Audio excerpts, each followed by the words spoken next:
What's up, Skyhawks? Welcome back to the Skyhawk Talk. I'm your host, Catherine Sweeney, and today I am with the quarterback of Stonehill Football, Jackson O'Connell.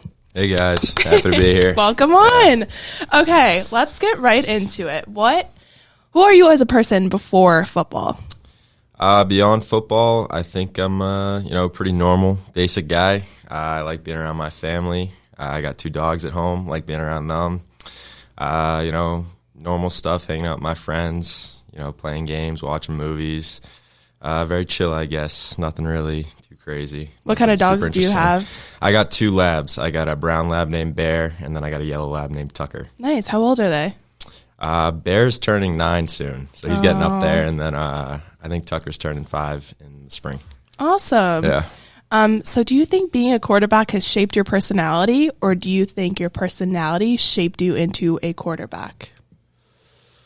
A little bit of both. I think I'm a pretty passionate, emotional person, which is I think those are qualities needed to be a quarterback. You got to be able to care about what you're doing, and but I also think like I mentioned, I'm a pretty easygoing guy. I'm not that serious, but I think quarterback, in order to be successful and for your team to be successful, you have to be a little bit intense and a little bit more serious. So I think playing the positions kind of helped sharpen those characteristics that I lacked a little bit, which is a good thing, and then kind of brought over what I already had. So, yeah. I just wanted to point something out really fast. Yeah. Your name is not actually Jackson. No. Can you talk a little bit about that? Sure. It's nothing crazy. I was in an elementary school. I went to a school that had a lot of Jacks in it, a lot of Jacks in my grade, and I was in a class with a bunch of Jacks, so they kind of separated us just by our last name with the first letter, so it'd be Jack R, Jack F, and Jack O. That was me, and I got kind of sick of that, so tried to find a way to separate myself, so I started writing my name as Jackson on like homework assignments, tests, everything, and then luckily it caught on once I got to middle school because I wasn't with strictly the kids that I went to elementary school with, so that's how I introduced myself, and it stuck, and they even got close to announcing my name as Jackson at graduation for high school. My mom made sure to step in and make sure that didn't happen. They say my real name. But, yeah, and then I'm known as Jackson here. It's my Instagram. I really went all out with it. Yeah, I committed to it. So, yeah. That is so funny. It's pretty stupid, but it's that was my way of, I guess, like I said, separating myself. That is not something you hear every day. No. You go by a full name that actually isn't your full name. No, yeah, it doesn't make any sense. But, so funny. Yeah. All right, let's get into your football journey a little bit. So how did you get into football when you were younger? Pretty much the same way every kid kind of gets into a sport. I think I tried it all. I was doing swimming. I was doing soccer. I played Little League baseball. I did karate at one point, and I think football was kind of one of those things that was like next in line to try something new. I think we're probably going to get into it, but I watched a lot of football with my dad, watching the Pats growing up, and then, playing recess football, and then you sign up for flag, and then eventually got into tackle football, and I've been playing ever since. So, like you just said, you grew up watching the Patriots, living in New England. So how did the Patriots shape the way that you see the game? Obviously they were very successful, but I think that I always appreciated the fact that they never really had like a stacked roster. I always felt like they kind of built their team, and they, they picked the right guys for the system, and they had a lot of guys who, maybe not the most talented guys, but they're able to, stick to their thing, do your job, and, guys buying into what their role was and putting the team first and putting ego aside. And I think to win football games, you got to play as a unit. It's not an individual sport. So, that was something I appreciated. And, obviously the stories within the team, the players, like Brady, just like good stories, like guys overcoming. He was a career backup at Michigan, falling in the draft, getting an opportunity, taking over. Same with, guys like Edelman. He played JUCO football, went to Kent State, had to switch positions. He made it work. So just all stuff that, it felt like the players, I think, were relatable and, just a good lesson of, hard work can take you pretty far. So, yeah. Awesome. Yeah. Did you jump right into quarterback when you first started when you were younger, or did you play kind of everything? Yeah, I think I've always not strictly played quarterback, because I at least growing up, maybe not now because the guys at the college level are a little bit more athletic, but I've always been a pretty good athlete, so I'd try a little bit of everything. I played defense at a couple different times, like youth football and high school too, but yeah, I think I was naturally just drawn to the quarterback position, obviously growing up watching Tom Brady, and I think I was at least a little bit above average for a thrower at my age, and one of the few kids that could kind of remember the playbook, so that was a little bit of an advantage too. And yeah, I think it's just always been my thing. Yeah. Was there a moment growing up where someone believed in you before you fully believed in yourself? Yeah, I mean, I've always had the support and belief from my parents in whatever I was doing, but I remember going to Merrimack football camp. This was summer 4th grade and 5th grade. They had a youth camp going on. Merrimack's probably 5 minutes away from my house. And, I went there and learned like the fundamentals of football and how to compete, how to carry yourself. And it was great. And a lot of the camp counselors there were football players on the Merrimack team at the time. And Joe Clancy was there. He was a camp counselor and he was the quarterback. And, I felt like he was one of the first guys that believed in me. He let it be known to me that he thought that I was talented, and at the time he was training, young quarterbacks, middle school quarterbacks, high school quarterbacks, kind of like a side hustle. And he took me in. He taught me mechanics, footwork stuff, how to read defense, and I think he just kind of put me on the path that got me to where I am today. And he's definitely one of my bigger mentors in my life. And I know he's going to be watching this. I told him that I'd be doing this. So shout out Joe. He also just became a father recently too. So congratulations to him on starting a family. Yeah. Congratulations. Shout out Joe. Thank you for Clancy. everything. Shout out the Clancy fam. When did you realize quarterback wasn't just a position that you played, but something that you identified with? Ooh, that's a good question. I think probably later middle school, high school, because that's when it starts getting serious. At least when you're a kid, you're like, oh, high school ball, like this is getting legit. But I don't know. I think, like I said, later middle school, I think kids kind of started, looking at me like in the off season about kind of setting up workouts and stuff like that. And then we were in games like, making plays, leading the offense. And even the expectations from the coaches kind of feel different. They expect you to kind of be doing things on the field the right way and off the field. So I kind of started doing everything how a quarterback does it, thinking like quarterback, acting like quarterback, and just doing things the right way and trying to be respectful. And if you're the quarterback, naturally, whether you like it or not, you're kind of like the face of the team. So wanted to represent whatever program I was at the time the right way. So yeah. So how do you balance being a competitor with being someone your teammates can lean on?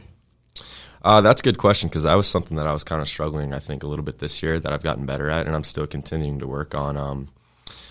I don't know, I kind of get my edge playing a little angry, a little fiery, and that can backfire sometimes. There's been moments when I've gotten on guys and, said some things maybe I'm not proud of in like the heat of the moment, but I've learned that certain people respond to things different ways, so I've had to be able to adapt depending on who I'm talking to.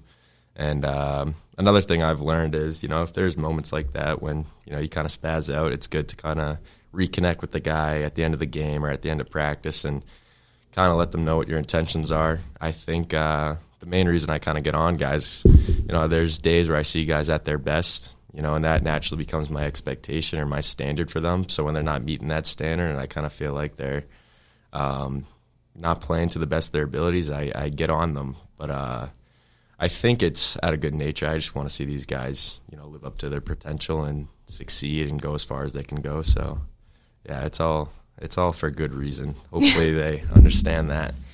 Kind of going into my next question, where do you go mentally after a mistake in a game? I don't think there's really enough time in a football game to kind of dwell on a mistake. I think my approach is, like, if I have a fumble or hold on to the ball for too long, get sacked or an interception, I try my best to, get back to the sideline and I, acknowledge it to my teammates and let them know that that was on me. So no one in their head is thinking that they were the reason for a mistake like that. And, I sit down with Coach Hebert, my offense coordinator. We bring out the iPad, we address it, and then, I try to get back to the next drive. And I think whenever there's mistakes, I always come back to it maybe after the game or the next day watching film and seeing what went wrong and try to make sure that's not a mistake that's repeated. Yeah. Do you see playing quarterback more as a pressure or a privilege? That's a good question. I think it's a privilege to have pressure. I would say if there's no pressure on you, that means there's no expectations. I want there to be high expectations. I want my coaches to expect me to execute on the field. I want my teammates to expect me to make plays. Like I said, if you don't have any expectations, you're probably not doing something right. If no one can expect anything out of you, and at the quarterback position, you need to have those guys have high expectations. So it's both. It's a privilege and there's pressure, but I think pressure is good. Yeah. Yeah. Is leadership something that comes naturally to you, or is that something that you've had to grow into? I think I've always had some leadership qualities to me. I think I'm a hardworking guy, but I think the vocal aspect of being a leader is something that I've had to grow into. I'm not like a huge, speech guy or rah-rah guy, but I like to think that I speak up when it's needed. I don't just say things to say things. So yeah, but like I said, I think I've always been a hard worker. I think my whole thing about being a leader is leading by examples and my actions and my preparation and how I go about things. I think that's how I go about, leading. Yeah. Okay, I want to get into a little bit of why Stonehill, how you ended up here. So when did Stonehill shift from just an option to the place in your mind? I had an interesting recruiting process. I didn't start. I played defense junior year. I was behind a guy who was a year ahead of me at quarterback, so I didn't have a lot of film at the quarterback position, so it was kind of hard to get my name out there film-wise, and so I started going to a lot of prospect camps my junior year. And, there's a lot of camps where I kind of felt like I was, one of the better, if not the best quarterback there, whether that was, true or not. I was confident in myself, and I didn't really feel like I was being appreciated as much from the coaches that were there. But Stonehill was one of the first schools that, I had a really good prospect camp there, and they let me know that they were interested, and they thought that I was a good quarterback, and they even invited me back to come back to their next date for prospect day. And I even passed up on another school that I was looking at the time to come back because I really loved the appreciation and that they cared, it felt like. And I went back. I had another good day. They kept in contact with me all fall of my senior year, keeping up with my games, texting me, had a couple of visits, game day, great atmosphere. And then, every time I was on campus, it kind of felt right. And then everything else lined up too. It's a great academic school. It's close to home. It kind of checked all those boxes that I had when I was looking at colleges. And once they offered me early December, I committed right away. And yeah, it just made sense. I think pretty much from the start, whether I knew it or not. But yeah. How important was finding a place that valued development beyond football to you? Really important. I think that looking back, I think I was more focused on what I was going to get out of the football end of it. But, as I've gotten older, I think it's important that I ended up picking a school that, challenges you academically and, sets you up for a good future. And, football doesn't last forever. So it's good to be at a place that I know is going to, put me in a good spot and put me in a good spot to take on some opportunities post-college. So, yeah. Did you think more about who you could become here or what you could accomplish here? Like I said, coming out of high school, I just I think I cared a little bit more at the time about what I could accomplish. Obviously I wanted to be the starting quarterback when I got here. I wanted to win games. I wanted to, put up good stats and, be a guy. But I've learned to care a little bit more about kind of like what I leave behind. Like, I guess my legacy more as a person and how I'm respected by my teammates and, classmates here, professors. And, so I think a little bit more about what I could become or what I have become. Hopefully a good young man and respected young man who knows what he's doing. So I think I'm still getting there, but yeah. One of your favorite football memories here at Stonehill was the first home win. Yep. And the first home win as a starter. Yep. So what were you feeling going into that game, starting for the first time? Well, it wasn't my first time starting at home. I started 2 games at home the previous year, my junior year, and then I started 2 games leading up to this game this past season. We played Lafayette and UPenn, but this was the first in-conference game we were playing LIU. And, I just felt like we had a really good week of preparation that week. I felt like confident that we could win, and it wasn't the prettiest game. It was a 10-3 win, so defense balled out. But I had a nice touchdown pass to Zach Kim to put us up, and, defense sealed the game. And, anytime winning at home, it's great. It's not like winning away where, you kind of talk to your parents after the game and you hop on the bus and you're driving for a couple hours. You really get to take in the win. You go to the tailgate and you hang out with your family and your friends, and my girlfriend was there. And then obviously being able to celebrate with the student body at night, that's always fun. Every school loves celebrating a nice win. And then obviously start 1-0 in conference is always a good way to start. Yeah.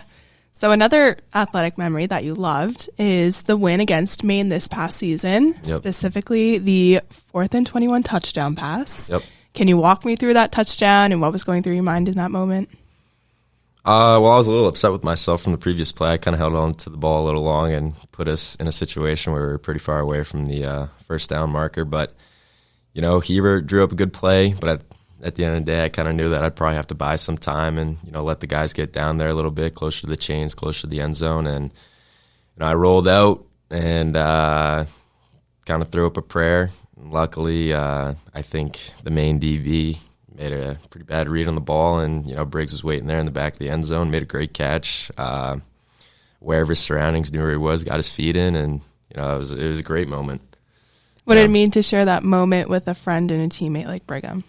Well, Briggs is definitely one of my favorite teammates I've ever had. He's a guy who, works his ass off every day. And, he's another guy who just has like a great story. I came in with him. I was intimidated by him at first because I remember when I found out he committed, I remember checking out his Instagram profile, trying to probably like say what's up and congratulate him. And, one of those things like, let's get to work. And I remember looking at his huddle highlights, and it was all quarterback stuff. And I don't remember Stonehill ever telling me that they were recruiting any other quarterback besides me.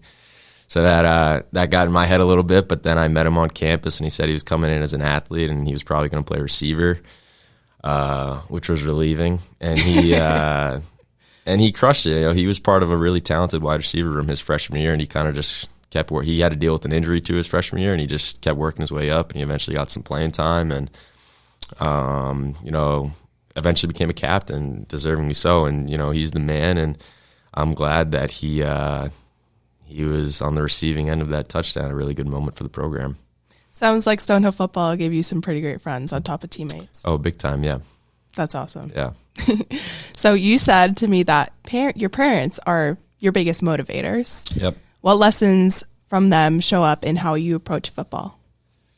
I mean, I've mentioned already, just like the hardworking characteristics. Like everything that they've accomplished has been through hard work. Nothing's really ever been given to them, and I think that was good for me to kind of witness as a young kid, because kind of sent the message that if you want something, you got to go out and earn it.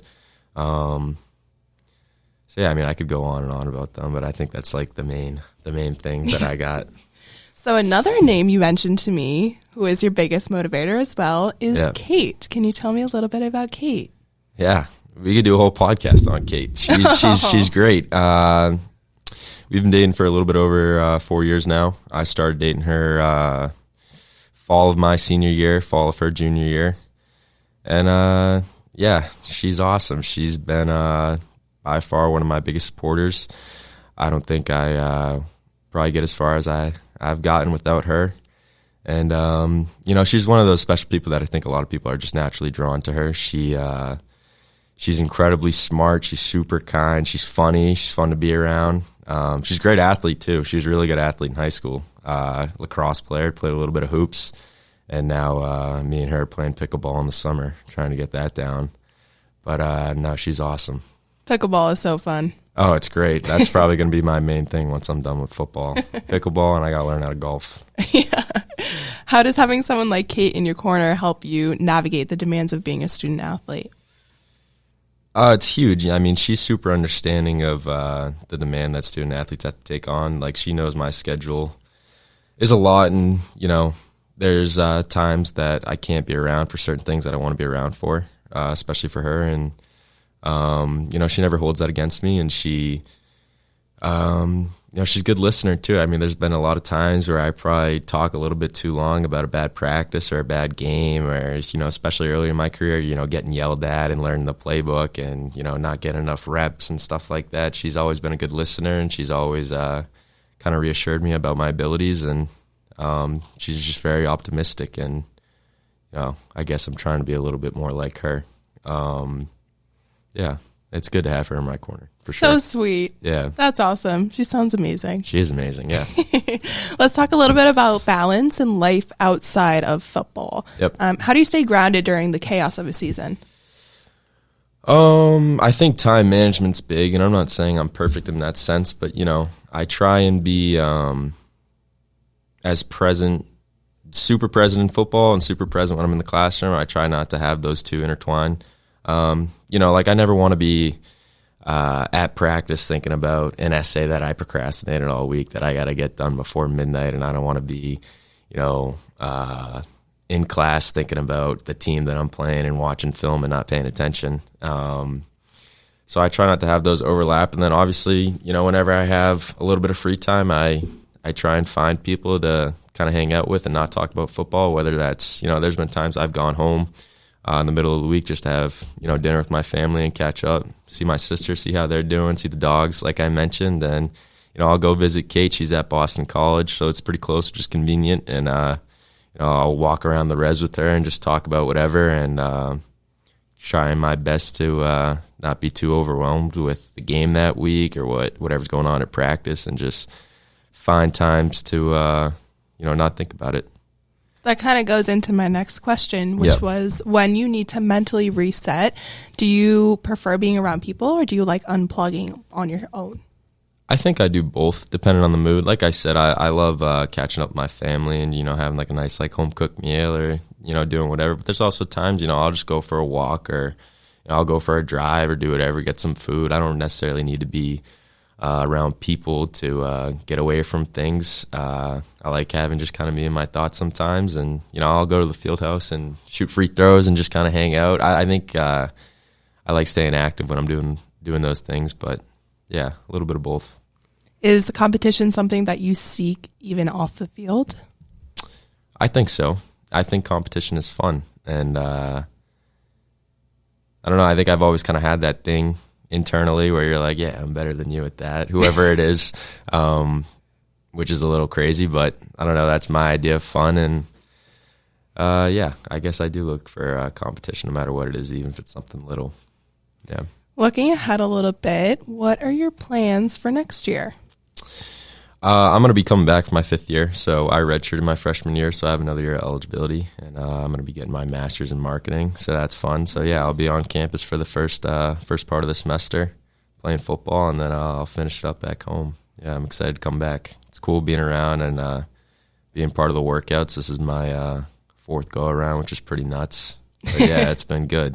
Trying to stay in shape, keep up with the young guys. How do you feel going into next season?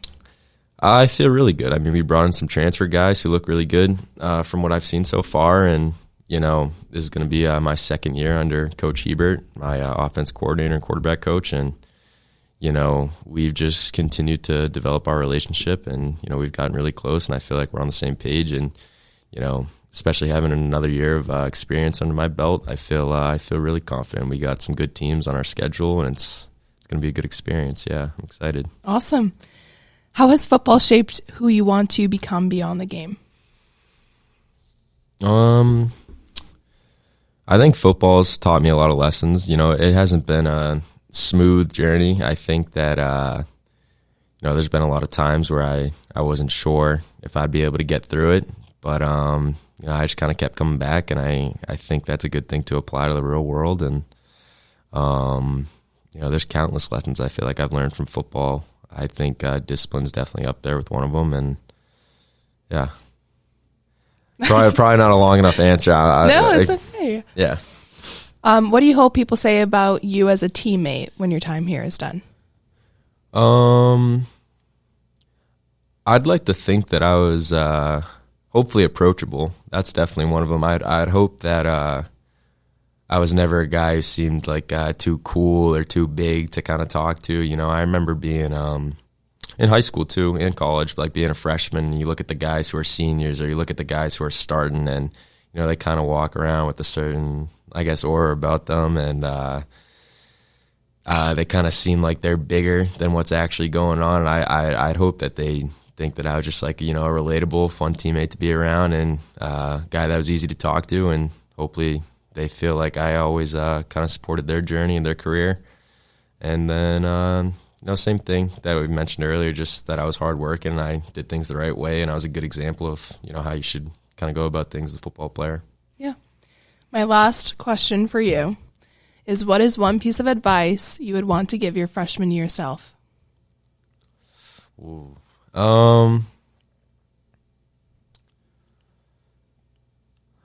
That's hard. I think that obviously you have to take playing a college sport super serious, but I think I'd sometimes get carried away with it and kind of drown in it and let it overwhelm me. And it's not that deep. At the end of the day, you're still playing a sport, same sport that you play when you're a kid and you're with your buddies, and there's no need to make it as extreme, I think, as I made it.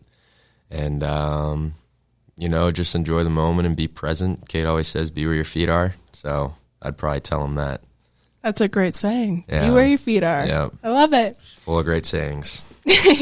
Well, thank you, Jackson, Yep. for being on today's episode. And thank you guys for watching. We will see you in the next one.